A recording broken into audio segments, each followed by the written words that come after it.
a ver si nos puedes dar algún tip o alguna cosa que a ti te haya servido pues para la creación de este world building o de estas religiones vinculadas al libro. Que la prosa sea consecuente con el tipo de mundo que quiero crear, un lenguaje que me ayude a crear atmósfera y que los lectores puedan sentir de inmediato que no están en el mundo al que ellos están acostumbrados, porque se habla de otra manera, porque se expresa a la gente de otra manera y se siente de otra manera. Bienvenidos.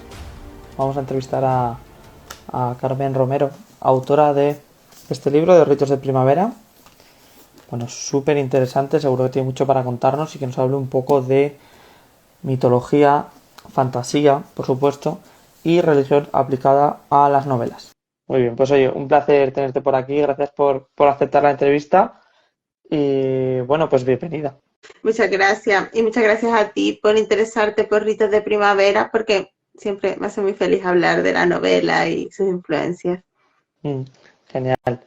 Pues bueno, si quieres como presentación para quien no nos conozca, pues si nos pudieras contar un poquito, pues quién eres y qué es lo que haces. Yo me llamo Carmen Romero Lorenzo, Ritos de Primavera es mi segunda novela. Antes publiqué otra novela en Trisquel, A los pies del palacio, pero como la editorial tuvo que cerrar durante el COVID, ahora mismo esa otra novela está descatalogada.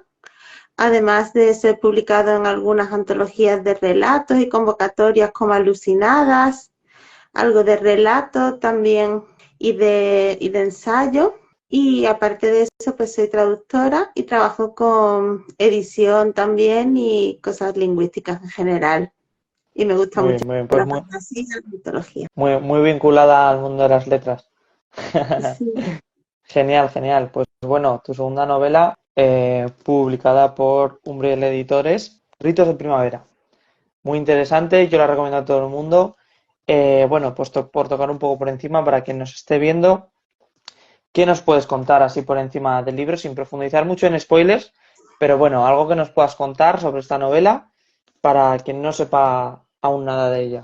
Pues Ritos de Primavera trata sobre todo del viaje de Delia, su protagonista, para encontrar sus raíces.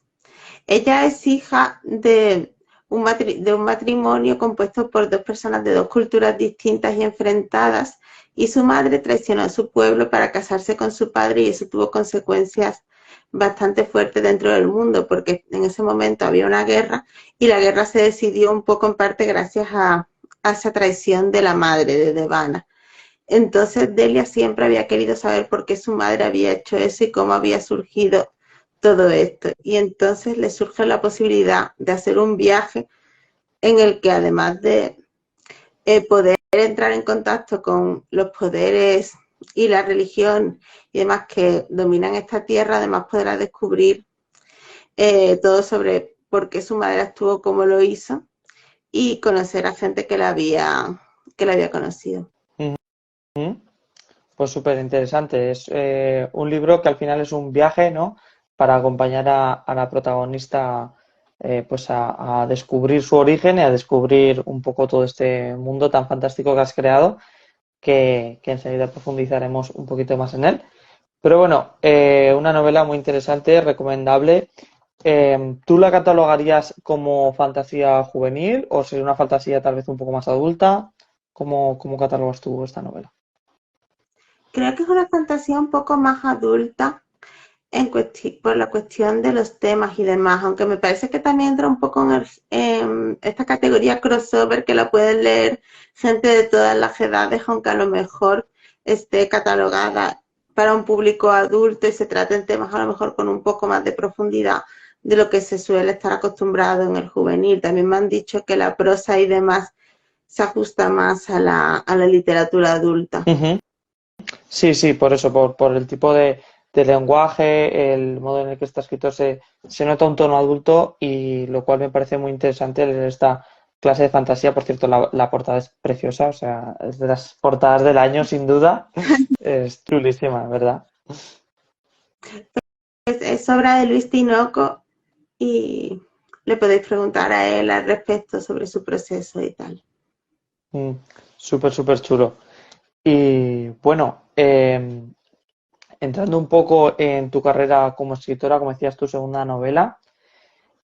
pues cómo fue un poco el proceso para publicar Ritos de Primavera, qué hay detrás, ¿no? Cómo fue un poco pues tu proceso de escritura y luego pues para su publicación.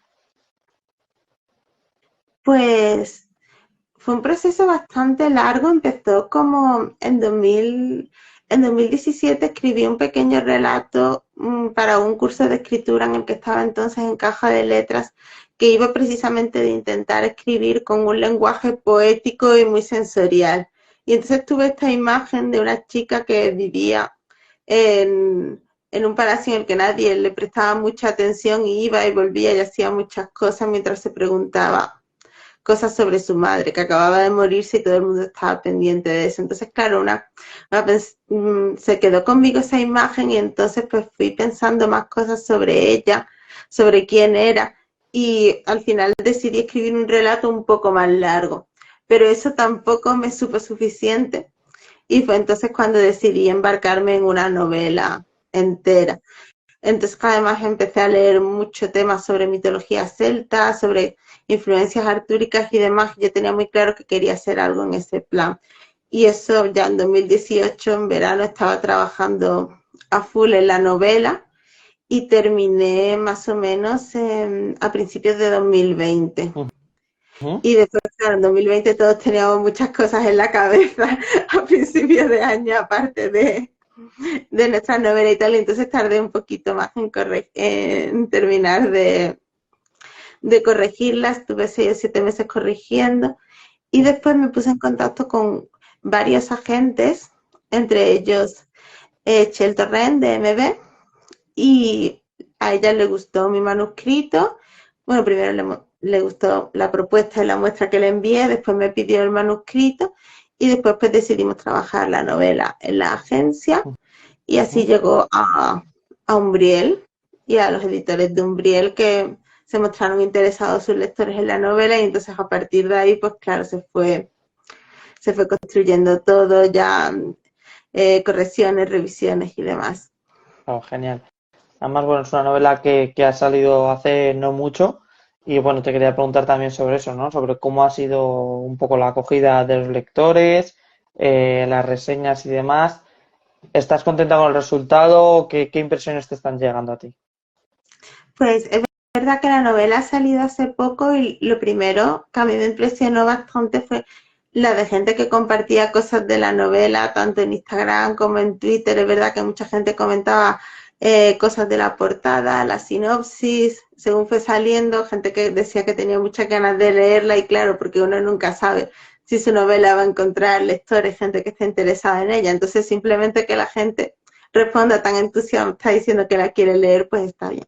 Y ya claro, cuando ha Ujú. salido, pues sí han salido unas poquitas de reseñas ya, casi todas bastante positivas y la verdad es que me gusta mucho leerlas y ver las impresiones de los lectores y cómo van desgranando cositas de la novela, los personajes a los que les tienen más cariño y demás. Muchos hablan de la prosa, muchos hablan de las cosas que le han parecido más raras dentro de lo que es la literatura fantástica. Es verdad que hay gente a la que a lo mejor no le ha acabado de convencer algunas cosas, pero de momento no he visto ninguna reseña que me haya dejado en plan por los suelos, haya pensado, madre mía, qué persona más maleducada, o lo que sea. O sea, creo que estoy teniendo bastante suerte Muy bien. en este sentido. Y claro, todo el Ujú. mundo es libre de gustarle o no gustarle la novela, pero sí, todo el mundo está sacándole por lo menos algo positivo al libro y eso, claro, me gusta. O sea, siempre te parece increíble que una persona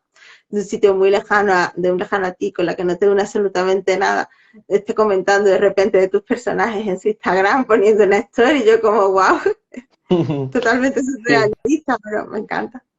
increíble, increíble, sí, la verdad es que la conexión que tenemos hoy por hoy con Internet, increíble, y pues me alegro de que los lectores de momento estén contentos. Es eso, yo creo que es una novela adulta, pero que llama mucho la atención y, y- y puede llegar a toda clase de lectores, ¿no? Que yo creo que eso es muy importante. Y bueno, pues no sé si nos podrías comentar un poquito sobre cómo es tu proceso de escritura, es decir, si te pones un poquito más, digamos, en la posición de mapa, de planificar todo, tenerlo todo muy ordenado antes de la novela, o eres un poquito más brújula, te dejas llevar, eres más pasional en ese aspecto a la hora de escribir? Pues creo que intento hacer una cosita un poco mixta, Ujú. porque me cuesta mucho trabajo empezar a escribir si no tengo algunas bases, pero después también me cuesta trabajo seguir esas bases sin desviarme y sin dejarme llevar. Entonces, normalmente, cuando yo empiezo una novela nueva, lo primero que hago es escribir ideas a lo loco, sin orden y concierto, en plan las cosas que se me vayan ocurriendo, Ujú. las voy escribiendo. Después las intento ordenar un poquito y también voy leyendo cosas para inspirarme, ensayos relacionados con los temas de los que quiero hablar, muchos libros de mitología, cosas sobre medievalismo y fantasía, Ujú. que de hecho ahora tengo aquí el que estoy utilizando ahora mismo, cosas de este plan, lo maravilloso y lo cotidiano en el occidente medieval, y voy tomando notas y voy apuntando más ideas, y ya intento hacer alguna división por lo menos en plan párrafo largo, en plan primera parte, segunda parte, tercera parte, y ya una vez que tengo las cosas más claras intento como hacer una división en capítulos para más o menos ver cuánto me va a llevar esta novela y de qué cosas estamos hablando. Ujú. Y después pues, sí, intento hacer como mis escrituras de prueba, empiezo varias veces a ver si me gusta este tono, si no me gusta esto otro. Y ya cuando consigo escribir un primer capítulo, pues ya me siento satisfecha como para seguir. Y entonces escribo otros dos más. Y cuando ya tengo tres, vuelvo a leer todo lo que he escrito para ver si quiero seguir en esta dirección o si quiero cambiar el foco en este principio en algún motivo. Normalmente esos tres capítulos habrán desviado algo del mapa y entonces vuelvo también a mi mapa y hago los cambios que crea que van a surgir de estos nuevos cambios, entonces voy adaptando al mapa a las cosas nuevas que se me van ocurriendo. Ujú. Y eso hago. Escribo tres capítulos, los reviso esos tres capítulos, compruebo el mapa, miro si quiero cambiar algo, me pongo con los siguientes tres capítulos y sigo así hasta que termino la novela. Pues un proceso muy original, muy interesante y bueno, sí, un poco híbrido, ¿no? Que yo creo que eso es, ahí está el punto. Yo también soy bastante híbrido en ese aspecto Sí, ¿no? y coger lo mejor de ambos mundos. Así que, ¿por qué elegir? Sí. Genial, eso es genial. Y bueno, además hoy quería charlar contigo un poquito de toda la construcción de mundos bueno, quien no lo haya leído, este libro tiene una construcción del mundo muy elaborada. Tenemos mucha profundidad pues con la mitología, con la religión de la zona, todos los contrastes de religión, ¿no? De unos grupos a otros y cómo eso puede causar enfrentamientos. Y bueno, pues era el tema que quería tratar un poquito, a ver si después a dar algún tip o alguna cosa que a ti te haya servido pues para la creación de este world building o de estas religiones vinculadas al libro. Vale, así un tip en general, me parece que es muy importante que esas cosas sean orgánicas a la historia que tú quieras contar. O sea, Ujú. verdad que hay mucha gente que crea el mundo y después crea la historia. A mí, por ejemplo, eso no me funciona. Me parece que el mundo tiene que estar intrincado con la historia y muy relacionado con ella para que pueda precisamente apoyarse en ella. O sea, a mí me sirve mucho el lenguaje en primer lugar, o sea, quiero que la prosa eh, sea consecuente con el tipo de mundo que quiero crear, un lenguaje que me ayude a crear atmósfera y que los lectores puedan sentir de inmediato que no están en el mundo al que ellos están acostumbrados, porque se habla de otra manera, porque se expresa a la gente de otra manera y se siente de otra manera. Y una vez que tienes esas cosas, también tienes que pensar, por ejemplo, si tus personajes cómo van a reaccionar a esta religión, a esta mitología de tu mundo. Son seguidores, son gente impía que pasa un poquito del tema, son seguidores super fieles, son gente que les da miedo, pero tampoco se lo creen del todo. O sea, hay muchísimas posibilidades que en las que una persona humana puede reaccionar a estos poderes Ujú. ajenos metafísicos dentro de su mundo, y eso también es importante. Y según lo que tú quieras, tus personajes puedes empezar a creerlo. O sea, quieres que sea un Dios único, monoteísta, con todas las cosas que se implican. No tiene por qué ser un Dios monoteísta como las religiones abrahámicas que estamos aquí acostumbrados, pero sí implica que, por ejemplo, un Dios monoteísta normalmente no tiene mucho tolerancia con religiones no monoteístas, mientras que las politeístas normalmente a lo mejor pueden admitir varios cultos y admitir muchos tipos de sincretización. Ujú. Entonces, pues claro, uno tiene que ir pensando en sus necesidades, en las necesidades de su historia y el tipo de sociedad que quiere narrar y las cosas que quiere contar, y que las cosas pues más o menos se vayan, se vayan sosteniendo. Creo que está bien inspirarse en mitologías y en religiones que ya existen y darles tu propio giro. Y aunque no vayas a hacer una cosa igual, leer en general sobre hagiografía, sobre mitología, sobre historia y un montón de cosas te pueden ayudar a crear una mitología chula y Ujú. coherente. Bueno, las hay loquísimas, las hay con un montón de giros, las hay con un montón de historias y versiones y demás. Así que yo creo que un buen consejo sería, primero, no desviarte de las necesidades de tu historia, y otro, leer mucho sobre el tema para estirarte, porque se pueden hacer cosas muy chulas. Ujú. Y muchas veces, claro, si te quedas solo con las fuentes secundarias, a lo mejor no acabas de encontrar esas esos pequeños detalles que son los que al final hacen único el mundo, sino que si estás imitando otra religión, otra mitología que has leído en otro libro, pues a lo mejor al final te acaba quedando un poco cojo, pero si tienes muchísimas referencias y muchísimas fuentes del mundo real, pues a lo mejor se te ocurren cosas más chulas, en plan, si aquí creen esto, pues porque en mi mundo no van a seguir no van a seguir esta tradición. O sea que Claro, muchas veces la realidad supera la ficción con creces. O sea, sí, hay sí. muchísimas fuentes desconocidas sobre las que puedes sacar tradiciones y dioses y cosas chulísimas para tu mundo de fantasía, que todo el mundo se crea que se te ha ido la olla. Claro, totalmente, totalmente. Y bueno, es muy interesante esto que decías, ¿no? De documentarse, de buscar diferentes opciones que tenemos en nuestro mundo. Y bueno, pues ¿hay alguna que a ti te haya sido especial referencia para la creación de tu novela o alguna fuente religiosa en la que te hayas inspirado más para traerla? ¿O ha sido un poco conjunto en general de varios documentos que has leído? Pues yo estuve leyendo bastante sobre los ritos en la antigüedad, Ujú. sobre, sí, más bien material un poquito académico. Fue hace mucho tiempo, así que ahora mismo los títulos se me escapan un poco.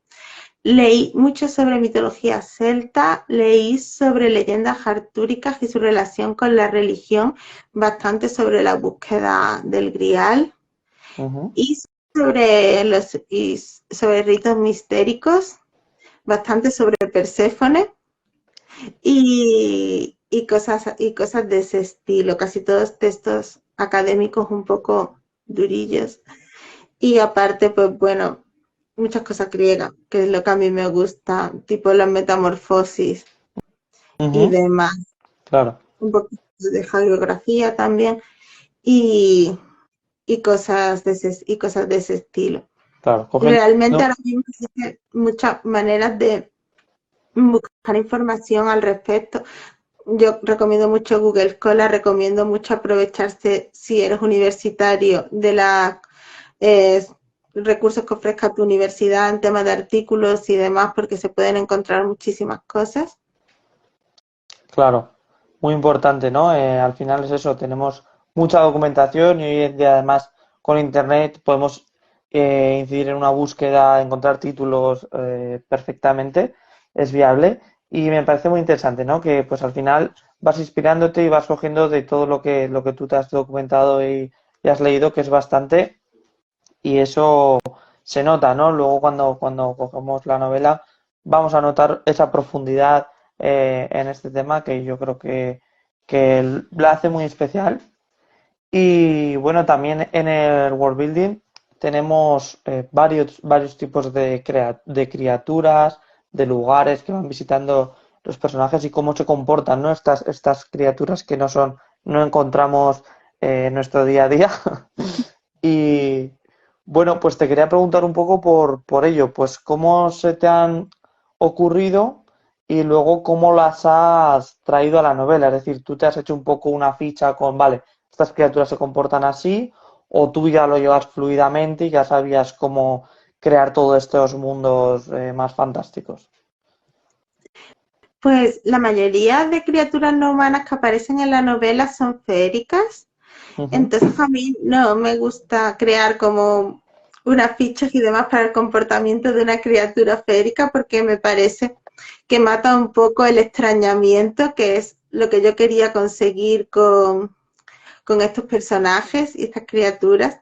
Entonces yo simplemente intenté que fueran fieles a ellas mismas, al concepto que yo tenía de ellas. La Dama del Lago, por ejemplo, es una criatura de las aguas, es una criatura muy antigua que ha estado y ha visto mucho, tiene muchas cosas dentro, entre ellas muchísima furia, pero también sus propias intenciones y no se relaciona con los humanos como otra persona, sino Ujú. como una especie de fuerza de la naturaleza, que siempre ha estado ahí. Entonces, pues yo intenté dejarme llevar más bien por este extrañamiento, o sea, por lo que te imaginas una criatura que viene de que viene de otro mundo, que valora otras cosas y que verdaderamente ya ha visto a 50 como tu protagonista estar pasear por allí y ser chavalas tonta y no está impresionada con lo que está Claro, viendo. claro, ha vivido mucho, Y ha tenido mucho tiempo, ¿no? sí, ha tenido mucho tiempo, ya te digo, sus prioridades, sus cosas, las cosas que ven son otras, su mundo es otro. Así que no quería que necesariamente todas las criaturas féricas siguieran una misma reglas de comportamiento, siguieran una misma pauta, se pudieran acoger a eso, porque quería precisamente que causaran esa sensación de esto no es una persona. Claro. Claro, yo creo que es muy importante, ¿no? Y más cuando pues, los protagonistas tienen que interactuar con ella y tal, que se note pues que realmente estamos ante una criatura un poco desconocida, difícil, que es lo que tú dices, con muchos matices, mucho tiempo, y yo creo que eso es muy interesante y que se ha podido transmitir en el libro. Bueno, ahora entrando en Ritos de Primavera, este es el libro. ¿Piensas que va a haber continuación de Ritos de Primavera o el libro lo vamos a cerrar ya, el universo queda cerrado con esta novela para futuros lectores que sepan si van a adentrarse en una saga o no?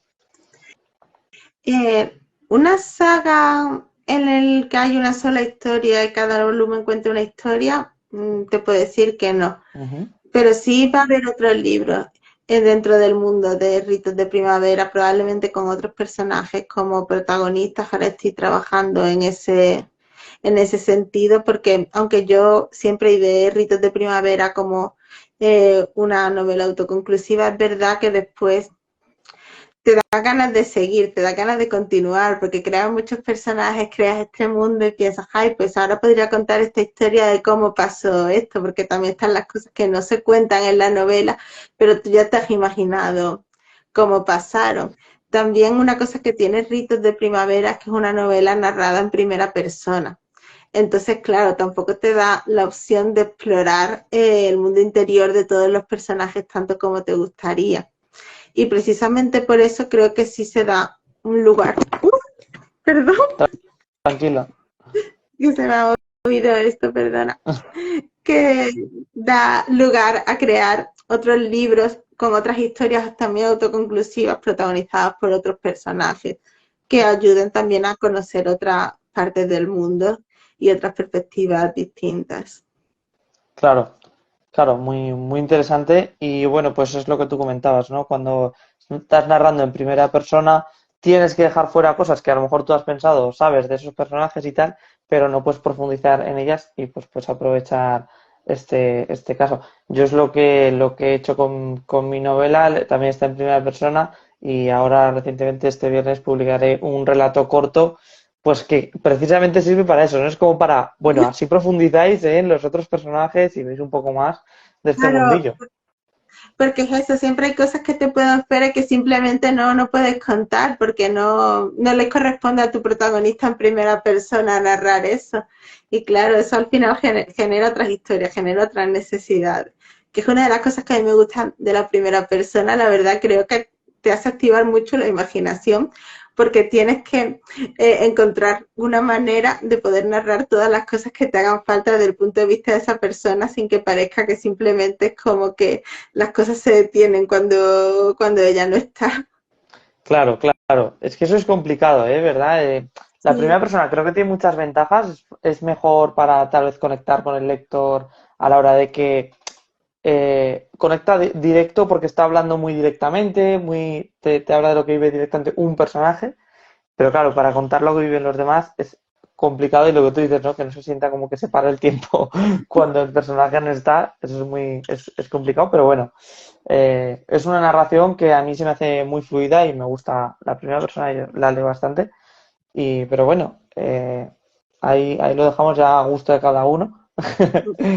sí. Y claro, porque también terceras personas, pues luego tienes también las novelas corales que narran varios personajes, también son muy interesantes.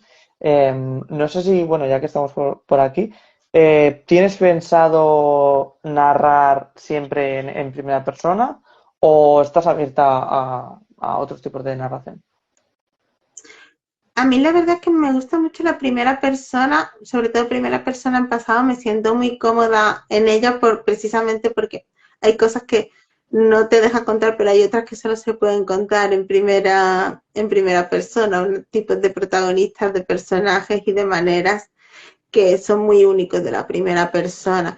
Pero no lo descarto completamente, o por lo menos hacer alguna cosa que sea mixta entre primera, tercera persona o quizás segunda, porque la vida es muy larga y al final, pues, a uno también se le apetece experimentar y hacer cosas distintas con la escritura. Así que sí, yo puedo decir casi con total seguridad que no todo lo que escriba será en primera persona. Genial, genial. Pues estamos deseando verte ahí probar en esos nuevos registros y bueno, pues ver qué pasa. Eh, por otra parte, bueno, aunque ya estamos con este Ritos de Primavera, este libro que ha salido tan recientemente, pero bueno, siempre me gusta preguntar cuando estoy en una entrevista qué futuros proyectos tiene la persona que viene, ¿no? Cómo se ve, no tanto, puede ser en publicaciones, pero también como escritor o escritora, pues cómo se ve, ¿no? Nuevos proyectos, futuro cercano, qué espera de esta carrera como autor. Y pues nada, si nos puedes orientar un poquito sobre tus nuevos proyectos y cómo estás ahí en ese aspecto. Ahora mismo estoy escribiendo una precuela de Ritos de Primavera, ambientada 20 años antes que esta novela, con personajes que si habéis leído Ritos de Primavera os van a sonar, pero ninguno ha sido protagonista en Ritos de Primavera. Ujú. También tengo por ahí medio mal planificada otra novela de fantasía un poco más distinta a esta, que me gustaría hacer alguna cosilla de metanarrativa, pero todavía no me he puesto en serio con ella.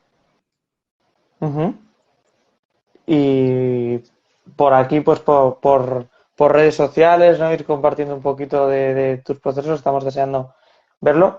Pues muy interesante. Te quiero bueno, ya que hablas de que si será 20 años antes, vamos a tener algo, si se puede adelantar, pues de la madre de la protagonista o vamos a ir por otros caminos.